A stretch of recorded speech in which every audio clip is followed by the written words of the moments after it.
Dr. Craig, I want to thank you for taking time to respond to some of the questions that Albanians have concerning the matters of faith.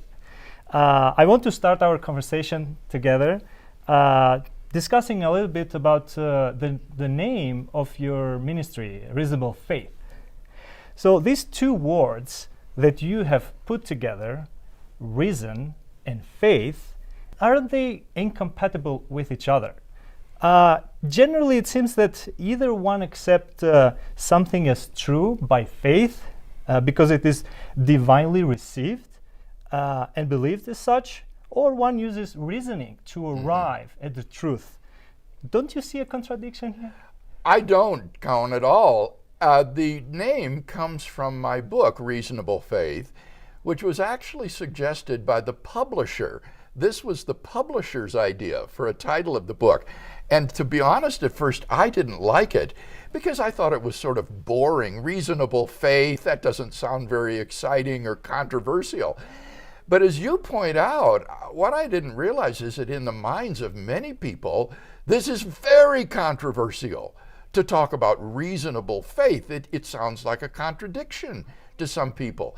But I think that's because of a misunderstanding of the nature of faith.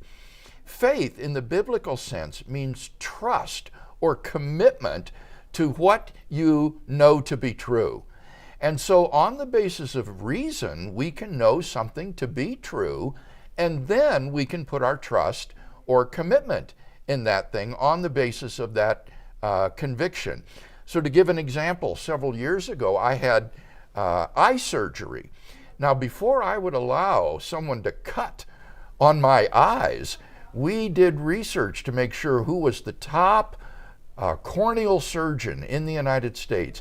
And it was only after that we were convinced that this was the top surgeon that I then put my trust in him and allowed him to do something so radical as cut open my eyes. And that would be an illustration of a reasonable faith. My trust in that doctor was a reasonable thing to do. Mm-hmm. Now, how does this relate to faith in God, then? I think that faith in God is very reasonable. I think that the view that God exists explains a wide range of the data of human experience. And moreover, I think that the historical evidence concerning the man, Jesus of Nazareth, gives good grounds for believing that God has decisively revealed himself in the person of Jesus of Nazareth, particularly by raising him from the dead. And so on that basis, I think that it's extremely reasonable to put one's trust in Jesus. Now, I've been following your debate, and there is an atheist and you that you are debating. But the basic questions that I will have is concerning this topic, does God exist? About you have even written extensively. Who do you think should bear the burden of proof? Is the theist who should prove God's existence? Or is the atheist that should give evidence for God's non-existence? What do you think? This is a very crucial question. I participated in 8 years of high school and intercollegiate debate competition. And the way the debate resolution is usually stated in academic debates is as an affirmative proposition, resolved that the United States government should give more military assistance to other nations, for example. And in that case, the person supporting the proposition has the burden of proof to support the resolution. But when the statement under debate is a question, not an affirmation, like, does God exist? Then both sides bear the burden of proof for their respective answers to the question. And so that is why you may have noticed I always have the debate proposition framed as a question so that both sides have to share the burden of establishing their case for their answer to the question. Dr. Craig, how would you respond to someone who says, if God exists, why does he hide himself? I would say that God has given ample evidence of his existence in such facts as the origin of the universe at a point in the finite past, the fine-tuning of the universe for intelligent life, the applicability of mathematics to the physical world, the objectivity of moral values and duties, and the resurrection of Jesus from the dead. I think that gives ample evidence for belief in God's existence. And I don't think that the atheist can therefore complain that God has not given sufficient evidence of his existence. And if the atheist would demand, well, why doesn't he give more evidence of his existence?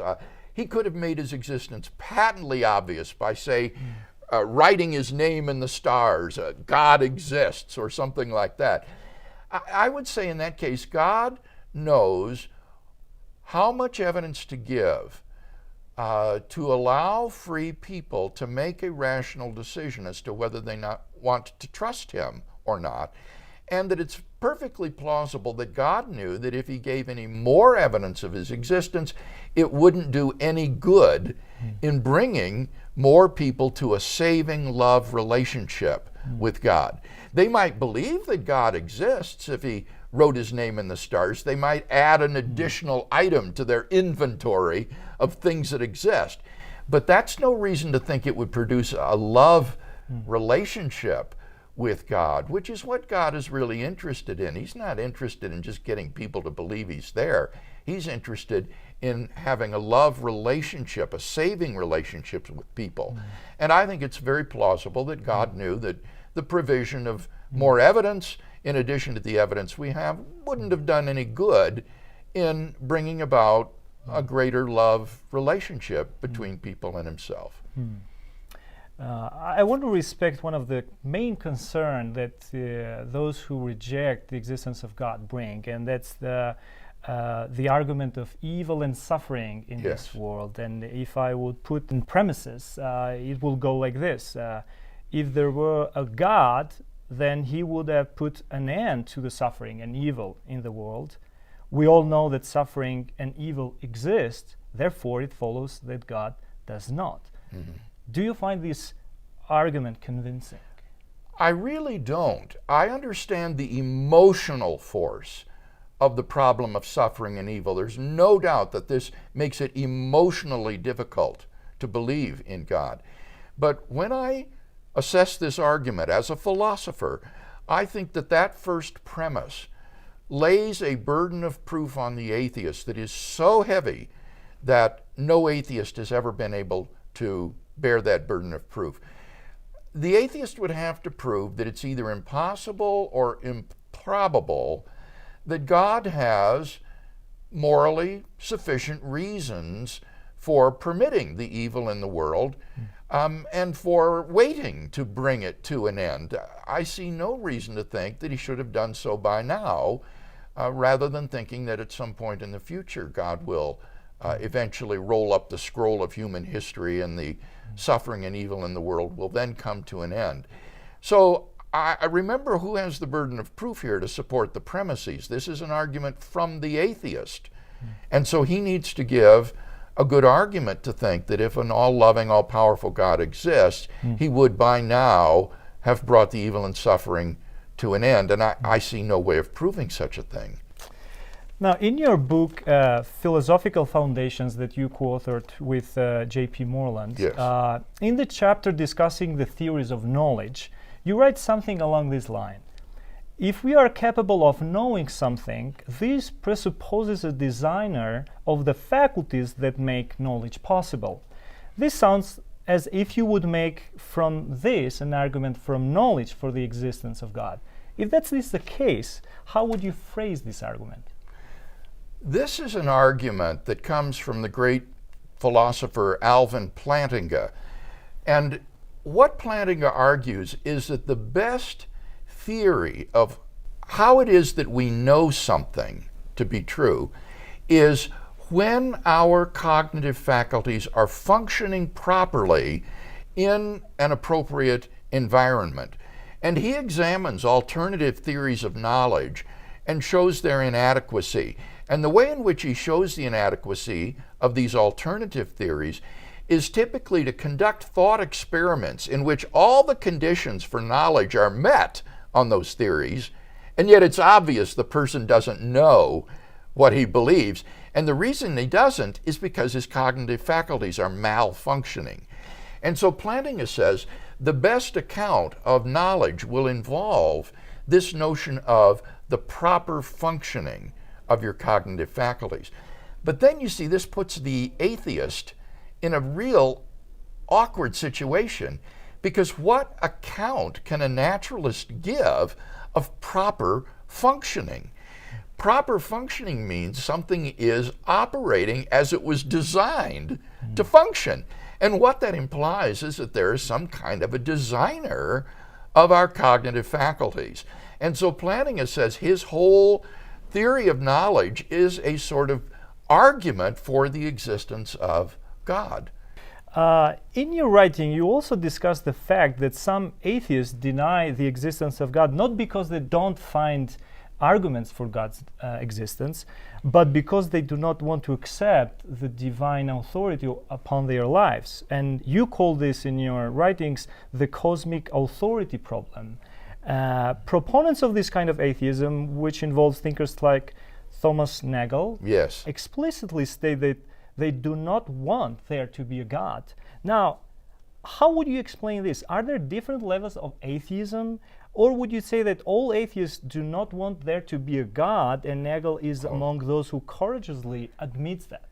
I would not say that. I think it's very dangerous when we try to psychoanalyze our opposition. I think that rather we should leave their psychological motivations to them and God to work out. And what we do is simply respond to them at face value. If they give us an argument, we should respond to the argument by saying, this is why the argument fails. We should not say, well, that argument is just a smokescreen. Your real reason is some psychological motivation. I think we should not do that. Mm-hmm. In the case of people like Thomas Nagel, you see, he has said this explicitly. And so that's quite different. There we're not psychoanalyzing him. Mm-hmm. Nagel has said, I don't want there to be a God. I don't want to live in a universe like that. And so that is a self-confessed kind of emotional rejection of God. Let us suppose that one agrees and comes to the point in accepting God's existence. Mm-hmm. Now, considering the old saying, all roads lead to Rome, can this not be an analogy for the different religions that exist out there? That these religions may represent different ways, but they all lead to the same God. I think that anyone who has studied the world's religions understands that that is not true. The world's religions make different and contradictory claims about the nature of ultimate reality. To take an example, contrast Buddhism and Islam, for example. Islam believes in the existence of a personal creator and designer of the universe who is perfectly good, before whom we are sinful, whose forgiveness we need, and in the absence of turning to him in faith, we face everlasting damnation.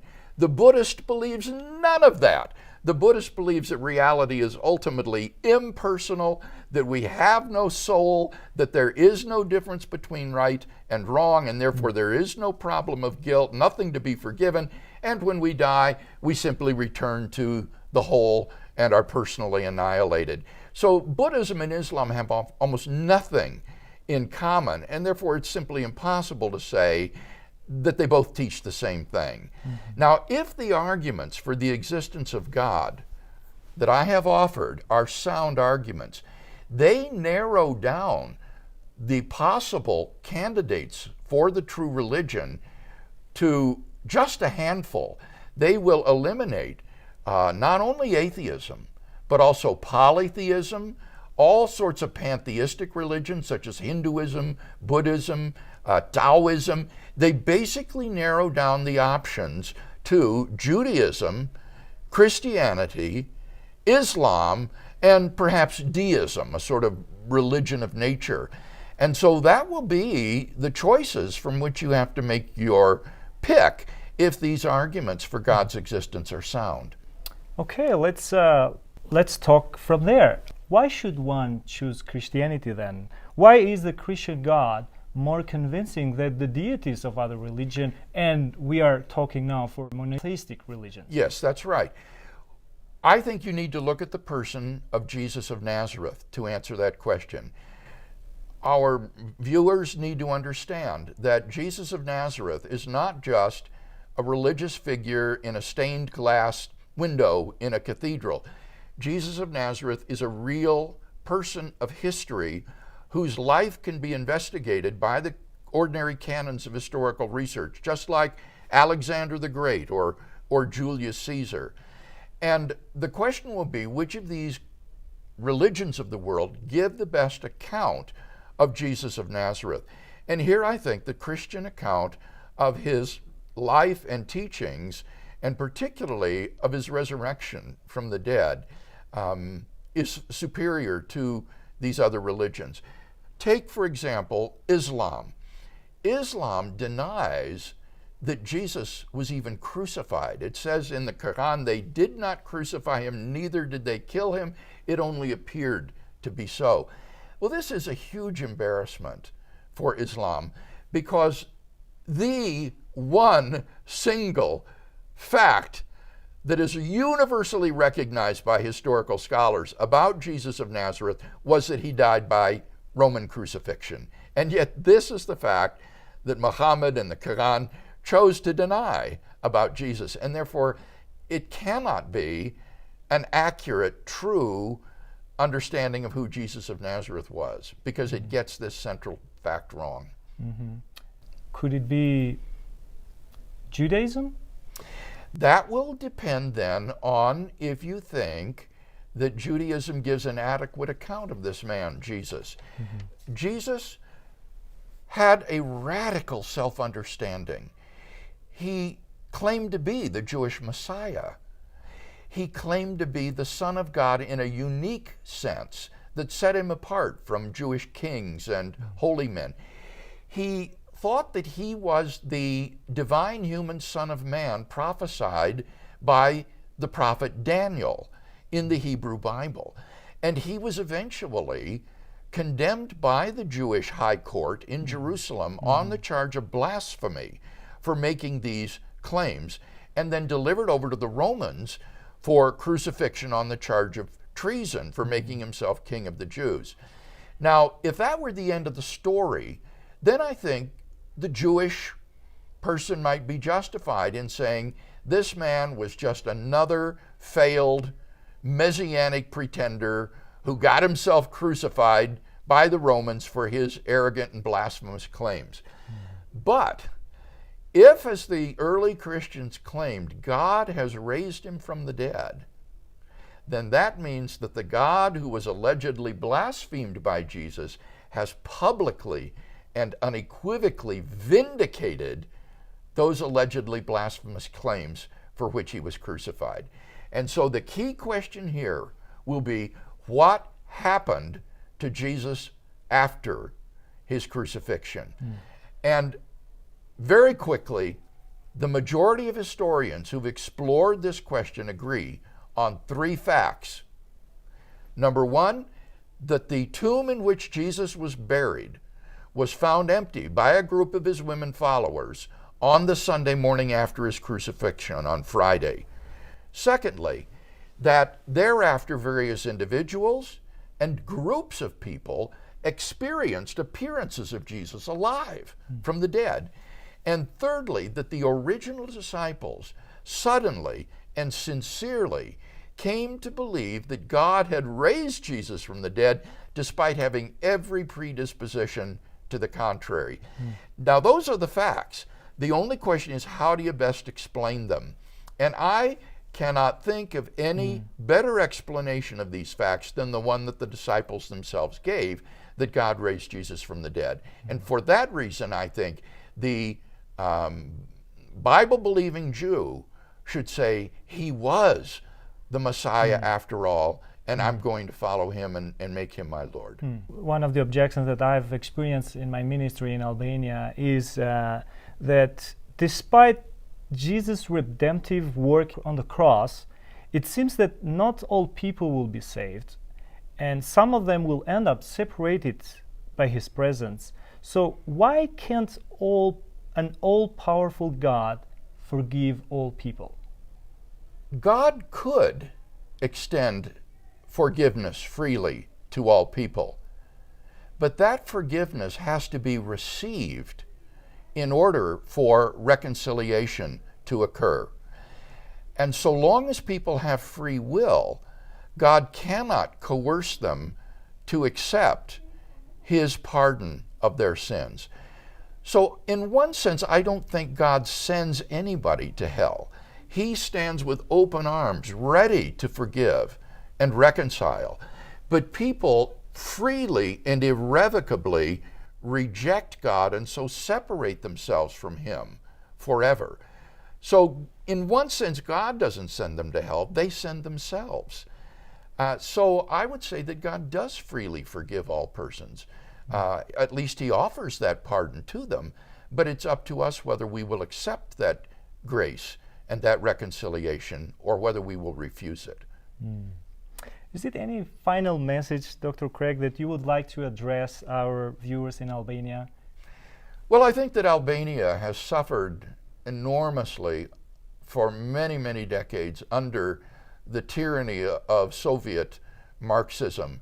And as it emerges into a new century and charts a different way, I hope that Albanians will consider the truth of the Christian faith in contrast to the atheism that Marxism tried to cram down their throats for so many decades. It is a new era now, a new day, and the growth of the Christian faith throughout the world, in Asia, in Africa, in Latin America, is burgeoning. It is growing all over the world.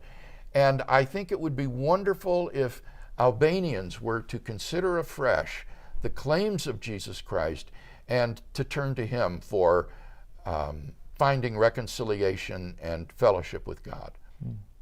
It has been my delight to discuss with you, Dr. Craig. Thank you so much for your time and your thoughts in this The question. pleasure's been all mine. God bless. Thank you.